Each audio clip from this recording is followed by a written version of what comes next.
आज मुझे अपने पूजा के बर्तनों को डीप क्लीन करना था। काफ़ी दिनों से मैंने इन्हें बहुत अच्छे से क्लीन नहीं करा था। तो देखिए मैंने ली है पीताम्बरी, और पीताम्बरी से हमारे जो बर्तन होते हैं ये बहुत अच्छे से क्लीन हो जाते हैं। जब भी आपको लगे कि बहुत कम टाइम है और आपको पीतल के बर्तनों को क्लीन करना है तो आप हमेशा पीताम्बरी का यूज़ करिएगा। बहुत ही ज़्यादा, एक तो सस्ती भी आती है और बहुत ही कम एफर्ट से हमारे सारे बर्तन क्लीन हो जाते हैं। तो देखिए मेरे सारे बर्तन एकदम साफ़ हो गए हैं।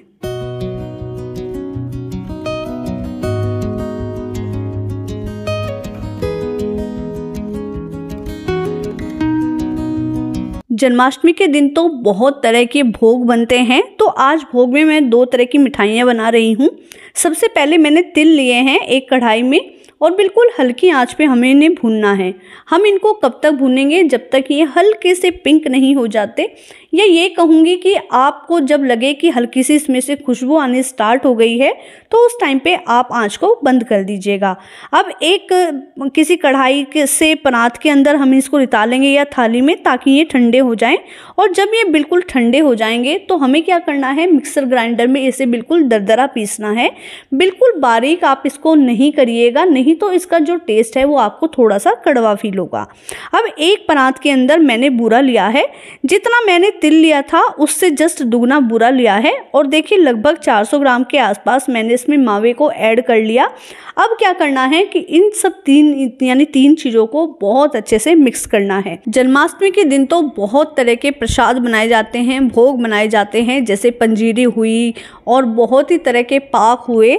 इनमें से मैं बहुत चीज़ें ऐसी हैं जो हमेशा बनाती हूँ, और कुछ ऐसी हैं तो जो हर त्यौहार पर मैं चेंज कर लेती हूँ। तो देखिए सारी चीज़ों को मैंने मिक्स कर लिया है, और मिक्स करने के बाद दोनों हाथों से इनके बहुत आराम से लड्डू बन जाते हैं। अगर आपको लगता है कि आप दोनों हाथों में एक साथ लड्डू नहीं बना पा रहे हैं तो आप दोनों हाथों से एक एक लड्डू बना लीजिएगा, बहुत आराम से ये तैयार हो जाते हैं। तो इस तरह से मैंने अपनी जो पहला भोग था उसे तैयार कर लिया है, और जो बहुत ही ज़्यादा डिलीशियस भी बना है। हालांकि मैंने खा के नहीं देखा है अभी तक, क्योंकि जब तक भोग नहीं लगेगा, लेकिन देखने में ये बहुत ही ज़्यादा डिलीशियस लग रहे हैं। अब दूसरे भोग के लिए जो परात मैंने पहले यूज़ करी थी वही ली है, और देखिए इसमें मैंने बूरा लिया है। बूरा लगभग ऐसा लिया है मैंने 1 से सवा किलो के आसपास, और मावे को मैंने बहुत अच्छे से भून लिया है। और इसमें आप कितना भी मावा ऐड कर सकते हैं, आपकी इच्छा पे डिपेंड करता है कि आप कितना मावा इसमें डालते हैं, और दोनों चीज़ों को बहुत अच्छे से मिक्स कर लेना है। मैं बना रही हूँ जो पेड़े होते हैं हमारे जो स्पेशली बनते हैं जन्माष्टमी पर वो, और ये मेरे बच्चों को भी बहुत ज़्यादा पसंद है, इसलिए हर जन्माष्टमी पर पेड़े तो मैं ज़रूर बनाती हूँ। और इसके साथ साथ मैंने पंजीरी भी बनाई थी जो हम धनिए से बनाते हैं, हालाँकि वो मैंने आज आपके साथ शेयर नहीं करी है। और देखिए इन पेड़ों को बनाना बहुत ही ज़्यादा आसान है। जब हाथों से हम इन्हें दबा दबा के बनाते हैं तो इनका टेस्ट बहुत ही ज़्यादा डिलीशियस होता है। आप इसके लड्डू बनाइएगा, और इस तरह से आप हाथ से दबाकर पेड़े बनाइएगा। आप दोनों चीज़ों को खाएंगे तो आपको आराम से पता ही चल जाएगा। जिस तरह से सिलबट्टे की और मिक्सी की चटनी में अंतर होता है, ठीक उसी तरह से इनमें भी अंतर होता है। तो मेरी भोग की जो पहली तैयारी थी वो कंप्लीट हो गई है, और अब करूँगी मैं अपने घर में कान्हा जी के लिए डेकोरेशन।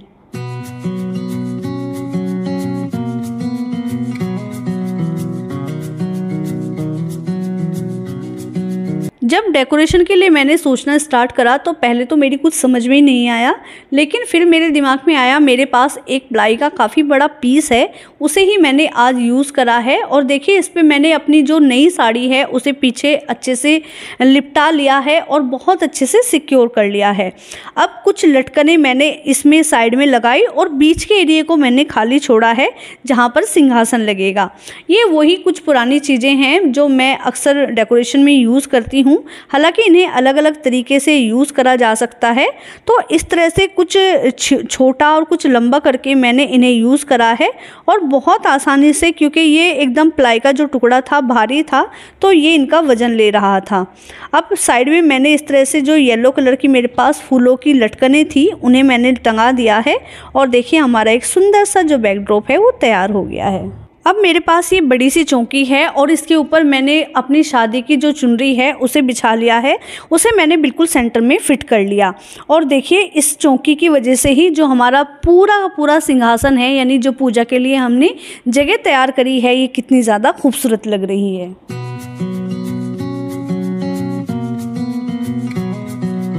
अब मैंने पीले रंग के गुब्बारों से ऊपर का जितना भी एरिया बचा था खाली, उसको भी बहुत अच्छे से सजा दिया है और इससे ही ये बहुत ही ज़्यादा खूबसूरत लगने लगा है। साइड में मैंने एक छोटी सी झांकी भी बनाई है। इस पे मैंने अपने जो DIY स्टैंड बनाए थे उसके ऊपर मैंने इसको रखा है। और देखिए बांसुरी, मोरपंख और कुछ थोड़ी सी रुई के साथ ये कितनी खूबसूरत लग रही है। और इस तरह से देखिए हमारा खूबसूरत सा जो सिंहासन है वो बिल्कुल तैयार है पूजा करने के लिए।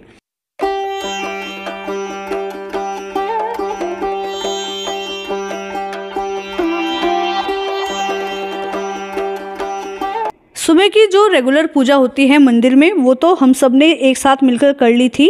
उसके बाद विराजमान कर दिया ठाकुर जी को यहाँ। और देखिए यहाँ मेरे पास ठाकुर जी की 2 प्रतिमाएं हैं। एक में तो उनके साथ राधा रानी हैं। इनको पहनाने के लिए जो वस्त्र थे वो तो मुझे नहीं मिल पाए, तो मैंने क्या काम करा कि खुद ही इनके लिए पटके बना दिए और चुनर बना दी। और इसे ओढ़ने के बाद तो राधा रानी बहुत ही ज़्यादा खूबसूरत लग रही थी। और ठाकुर जी की मैंने एक ड्रेस कुछ इस तरह से तैयार करी।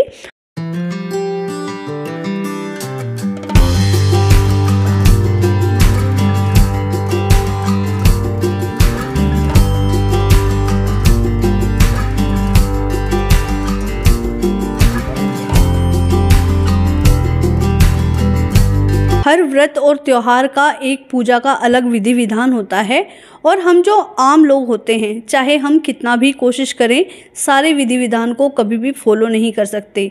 लेकिन जितना मैं जानती हूँ, जितना मैंने अपने बड़ों से सीखा है, अपने गुरुओं से सीखा है, उसके अकॉर्डिंगली मैं कोशिश करती हूँ कि मैं ज़्यादा से ज़्यादा चीज़ों को फॉलो कर पाऊँ। हालांकि शायद मुझसे भी कुछ ना कुछ चीज़ें छूट जाती होंगी, कुछ गलतियाँ हो जाती होंगी, लेकिन फिर भी मेरी कोशिश यही रहती है कि मैं अपनी हर सीखी हुई चीज़ को पूरा करूं। आज मैंने सुबह सुबह ठाकुर जी को भोग लगाया है पंचमेवा का। और देखिए तुलसी दल के साथ इनको भोग लगाने का अपना एक विशेष महत्व है। जितने भी भोग इनको लगते हैं, सारों में ही तुलसी दल का होना बहुत ज़्यादा ज़रूरी है। तो इस तरह से मेरी सुबह की पूजा हो गई है और मेरी जो अखंड ज्योत है उसे भी मैंने स्थापित कर लिया है। अब मैं शाम की तैयारी करूँगी और फिर पूरा दिन अपने जो भी पाठ रहेंगे, जाप रहेंगे, उन्हें पूरा करूँगी।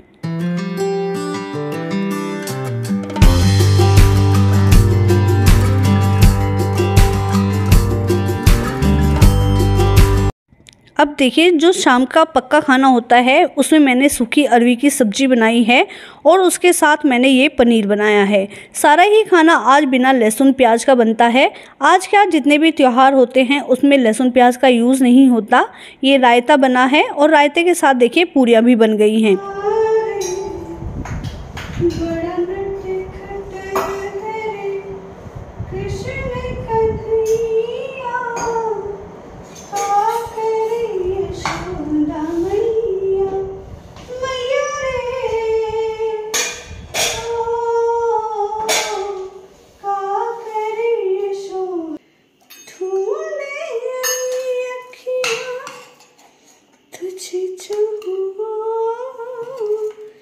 जाने कहाँ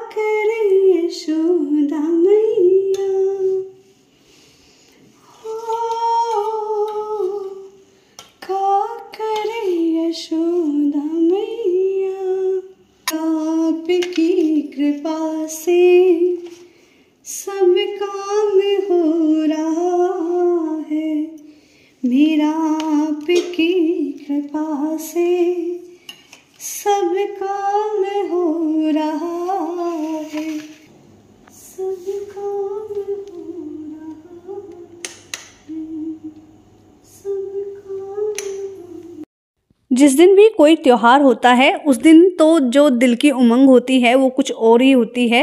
और मैंने इस तरह से शाम को जो पक्का खाना बनता है उसका भोग लगाया और उसके साथ जो फल होते हैं उसका भी भोग लगाया है। तो अब बस जो रात की जो तैयारी है उसको मैं लगभग 11:30 के आसपास लग जाऊंगी तैयार करने में।